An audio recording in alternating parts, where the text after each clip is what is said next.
finding a financial advisor you can trust can be really difficult. On today's episode of Friends Talk Financial Planning, we'll share 4 mistakes to avoid to make sure that you can find good financial advice when you're looking. Hi, I'm John Scherer, and I run a fee-only financial planning practice in Middleton, Wisconsin. I'm Bridget Sullivan Mermel, and I've got a fee-only financial planning practice in Chicago, Illinois.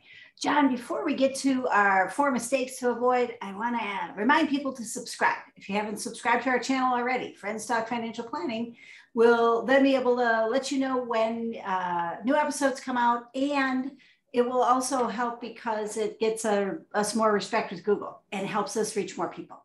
Okay, so John, the 4 mistakes that people make. Let's talk about the first biggest mistake people make. Go for it. The biggest mistake I see people making is working with an advisor who doesn't have a legitimate professional designation. And when we're talking about financial planning, what I really mean by that is the CFP, or Certified Financial Planner designation. That's the gold standard for me. That's the one that, and I've got several other alphabet soup designations, names, things behind my name. And you won't find it on our website or business card, because the CFP, that's the one when I talk with friends, other people who are looking to find somebody, that's it's sort of like, it would be like, Bridget, hire it, going to a doctor that doesn't have an MD, right? Or, you would never go to a dentist that doesn't have a diploma on the wall that says DDS, right? Doesn't mean they're a good dentist, but that's like the base level of competence.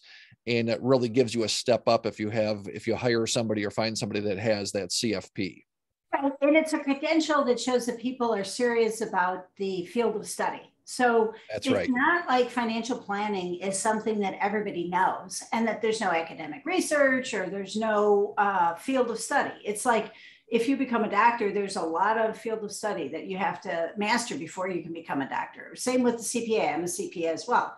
There's a field of knowledge that I get tested on. Well, in personal finance, there's a lot of information to know. And the CFP shows that the person, at least at one point in their life, was serious about learning about financial planning. And so, again, I 100% agree with you. And a lot of people are selling products and putting themselves out there, and they're not CFPs. They're not certified financial planners. Yeah. And for my money, like I said, there's a lot of other designations that are out there, but it's none has the rigor, and I've got some of them. None has the rigor of the CFP. And you mentioned being a CPA, and that maybe is the one exception to the CFP rule for me, is that as a CPA, a person can choose to get their, personal financial specialist, I think, PFS, is that right? So if somebody's a CPA and a PFS, like that's the one where you go, okay, that makes sense. But the rest of that alphabet soup, other than CFP, just doesn't hold much water for me. Okay. Great. So we know that everybody's going to look for the credential on the person's when they're checking somebody out. What's our next mistake to avoid? Yeah. The other thing one of the other things, and I think of this sort of like a checklist. Okay, geez, avoid that one by hiring a CFP. Another one is that we find people where they believing or thinking that the cost of investing or the cost of hiring the advisor is free.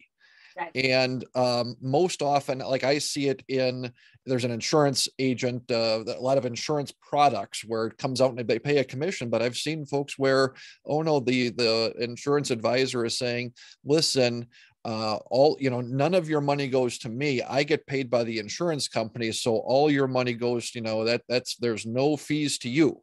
I've heard that, no cost to you. And that simply isn't true. One experience that I have, I used to sell insurance a long time ago, not quite in a galaxy far away, but it was a long time ago. And there was so I had I remember this was a fixed annuity. So it works kind of like a CD. You buy a 3-year CD, a 3-year fixed annuity. And one back in those days, the 3-year CDs were 3-year annuities were paying 4% for one of them, which is a pretty good deal. And the exact same product in a different structure paid 5.5%. What was the difference? The one where the customer made 4%, I, as the agent, got paid 5%. Where the customer made 5.5%, I, as the agent, made 3%. Right? The money literally came out of the client's pocket, even though the client never paid me anything, right? I didn't get paid by the client. The insurance company did that. And as the customer, if you're hiring somebody, like, I don't know, how do you know that if you never say, well, you could choose 5.5 or you could choose 4, what would you choose? Well, duh, right? But it comes out of when the advisor is making more money on one versus the other. I mean, I actually did the math on that one, Bridget. It was literally dollars out of the client's pocket were dollars in my pocket.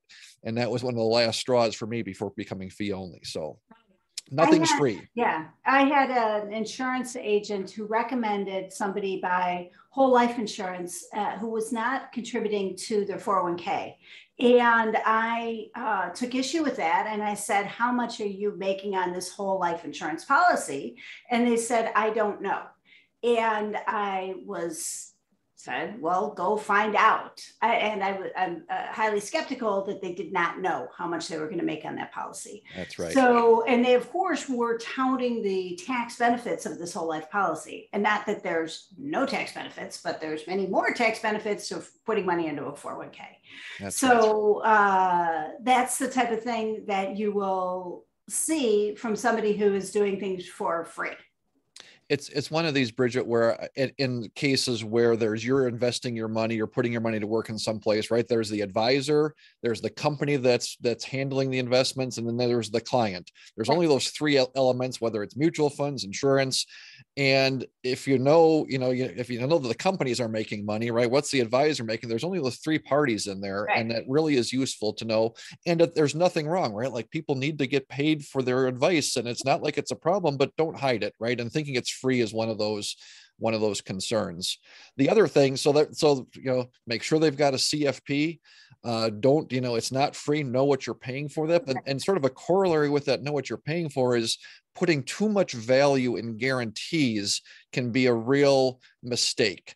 And even though it feels really good, especially when the markets are bouncing all over and things, insurance is a big one where it's guaranteed. We've got these guarantees in here, and there are risks in every investment, thinking that it's risk-free, that guarantee side. Like, no, you can have guarantees, but there's other risks that you take. And if you're talking to an advisor and they say, listen, this is guaranteed, it's risk-free, and they don't talk about the other risks, either they just don't really understand what they're telling you to put your money into, or they're not telling you the whole truth. So that's a big red flag to me, as if that's risk-free and guaranteed, that just doesn't exist. Can you tell me about the type of guarantee that you've seen before with some of these products that people should avoid? You already mentioned the guarantee of 5%, 5.5% versus 3%, and who's getting the difference. What other types of guarantees have you seen that okay, that just is wrong? Yeah, there's one big one that we see, and it's usually in an annuity wrapper. So oftentimes it's from an insurance agent or from an advisor that's selling products with things. And it says, listen, your money goes up when the market goes up. And then when the market goes down, you've got a guarantee that it never goes down. And there's some really complicated products there, and they're not all wrong, but it's not as simple as that. And really, there's a lot of other risks that go into things that we find that the clients certainly don't understand. A lot of times the advisors don't understand where they are. And this idea of, geez, it never goes down and it goes up. Here, I'll give you one example, Bridget. I just thought of this. I had somebody who would come in because they were being pitched one of these products and said, listen, I want an objective, opinion on this. And it was that the client would get the first 8%, first 4% per month when the market went up. And then it was guaranteed to never go down. Right. And they'd pay him a bonus when they put the money in. They give him 5% extra when they put the money in. And I said, well, geez, and I know these products. I said, what's the commission on that? Because I think, and he said, well, I asked the person, the person makes 5% commission. And so listen, they're making 5% of the money that's going in. You're getting the first 4% every month, right? So the first 36%, and then you're giving, and do you assume the company's making money on this? Well, yeah, they must be making money. What doesn't add up here, right? And then we dug into it, and it was, you get the first, but every time the market went down, you didn't get zero. You actually lost money, but then they trued up at the end. It was this really complicated thing. And when you put together some numbers, you go, oh, you're going to get nothing like market returns. It's going to be something less than CDs probably. right? One of those sort of things where the guarantees sounded so good, and like the words that they said weren't factually wrong, but the implication was 100% wrong. And so it's those things where, and again, so how does a normal person understand that? Golly, here's this complicated thing. Well, hire a CFP and somebody that's, hire somebody that's obligated to act in your best interest. Right. And then the other thing is just, if it sounds too good to be true, don't put so much money or so much credence to those guarantees, right? Because they just aren't as good as it sounds like. It feels good, but it's just not quite what it's cracked up to be, or what it feels like. So what's our last mistake to avoid? The other one, I guess there's sort of three corollary ones, but it's focusing too much on investment return, I think, is a really big mistake when you're looking to hire a financial advisor. And Bridget, I mean, investment return is important, right? I mean, it's not, but it is not the most important thing. And that's what sometimes people think. How much you save, how much money you earn, how stable your relationships are. All those things are more important, or at least as important, as investment returns. So if you're looking for a financial advisor that you can trust, and you find somebody that's talking about what great returns they get and focusing on that, that's a really big red flag for me. Right. And I would add that people misuse another thing that gets misused is tax advantages. So just like the example that I used with the whole term life policy. So to throw around you save money on taxes. So that is like music to everybody's ears. I'm surprised that we don't have a greatest hit and in Spotify. Save money on taxes would be that would be right. a great hit. Right. So, but everybody loves to hear that. But the investment people throw that around because they know that it sounds good. But then you want to say, okay, how? Right. Right. How is this better than my 401k? Right. Would be a good baseline question. That's what. Yeah, that's great. I think that's a great place to wrap things up. Again, the 4 big mistakes to avoid: hiring somebody that doesn't have a CFP, avoid that one. Relying too much on guarantees, don't put too much stock in there. Thinking that it's free, nothing's free, don't put too much there. And then focusing too much on investment return. Don't put too much focus on those things, and you'll put yourself way ahead as far as finding a financial advisor you can trust. Thanks so much, John, for going over this with us today. And I just want to remind people that if you like how we talk and think about this, we're both members of a group called the Alliance of Comprehensive Planners. It's a not-for-profit group of planners that have a lot of the same values that we have. And so you can find out more about them and find an advisor in your area at acplanners.org. And why don't you talk about subscribing one more time?